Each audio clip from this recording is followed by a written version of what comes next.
What's up, guys? Today I'm going to bring you along on my table building journey and show you how to build this table cheap and easy. Now, a quick disclaimer, this is not my design and nor am I a carpenter. So this is something that my wife had found on Pinterest, but there are many same and similar designs posted out there, so I don't even know who to credit for this actual design. But I went off a picture, I bought the wood, and let's get into it.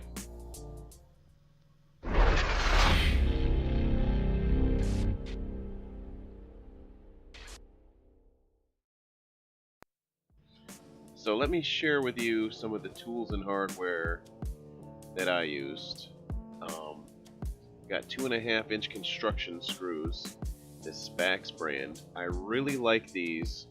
Never tried them before, but they turned out pretty well. 2.5-inch pocket hole screws. I ended up needing 2 containers of these, so about 100 of those. And single pocket hole jig. This was the cheap way to go, but this was a very tedious process.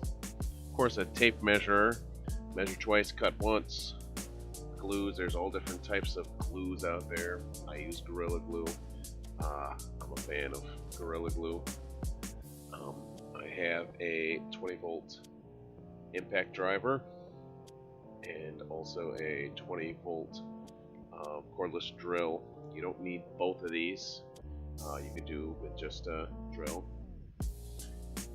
And of course, a bit.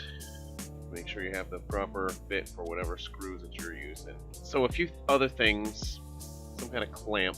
You're going to want to clamp down the pocket hole jig, and a square, whatever kind of square you use, doesn't matter. And I also have a 7.25-inch chop saw, but whatever you use to cut, it could be a circular saw, a jigsaw, as long as it gets through a 2x6 and it works for you, that's what works. So these are the materials I decided to go with. I used 13 2x6 by 92s, 11 2x4x8s, and 2 1x4x8s. Now, given your personal preference or the size of your kitchen, there's all different kinds of variations that you can do, the width of benches or even the length and the width of the table. That's all up to you. So the best way to do it is to start off with the tabletop. My tabletop consists of the 8 2x6s. Now, I wasn't too particular about the boards that I picked out. I was going for more of a rough-edged look. If you have a table saw, you can run the rounded edges off of it that way, but I wasn't interested in that. So here I'm laying out the boards for the tabletop. It's best if you use a nice flat surface to lay them out on. A quick tip here, the tighter your boards fit together, the easier the finishing process is going to be. I learned that the hard way.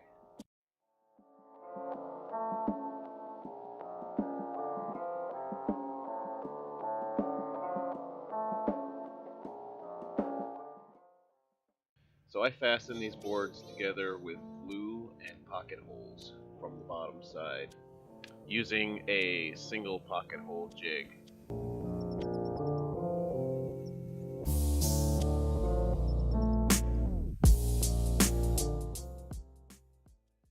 I used an old ratchet strap that I had laying around to squeeze the boards together for a nice tight fit. Now, the ideal method would be to use some clamps, but I didn't have that available, so just use what I had.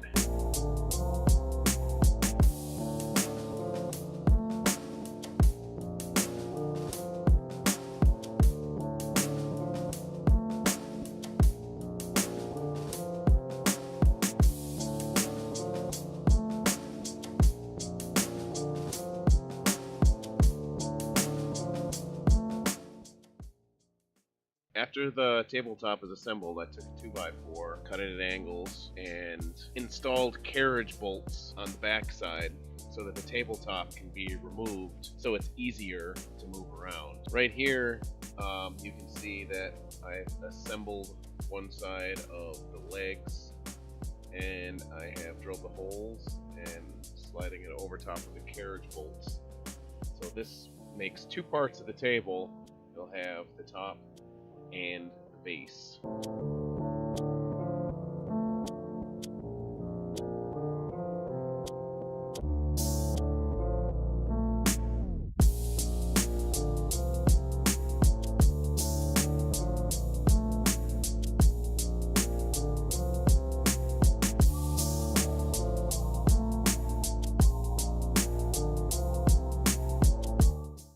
Measuring out the center brace for the base. Now it's very important here to not attach this center brace to the 2x4 that's attached to the tabletop.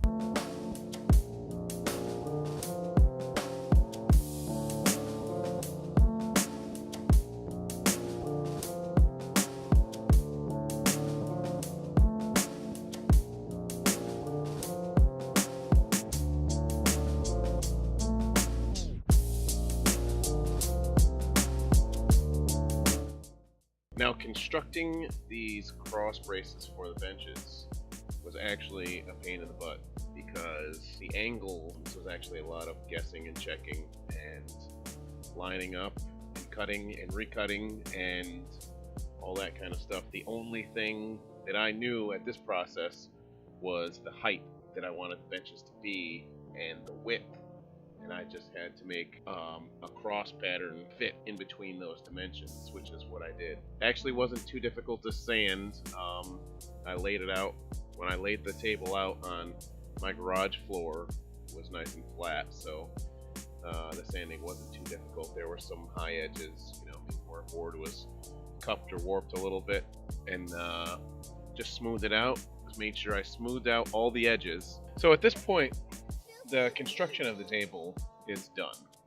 So now it's on to the finishing part, and you can finish. There's so many different ways that you can finish the table. However you feel. You can paint it, you can stain it, you can epoxy it, you can do a combination of all those. I chose to stain and epoxy the top and paint the base. So if your idea is to stain, you're going to want to just use a couple test patches.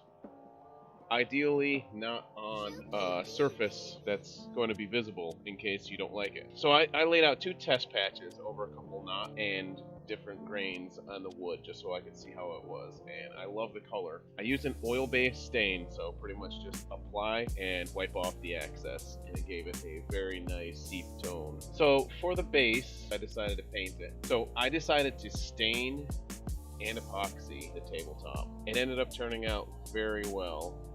It started to get a little cold, so it took the epoxy a little bit longer to set than I would have liked, but all in all it turned out good. The tabletop is epoxied, and I left the bench tops sanded down and stained with no epoxy or any kind of top coat on that, and they turned out very well. Well guys, I hope you enjoyed the video. If you decide to build a table, good luck.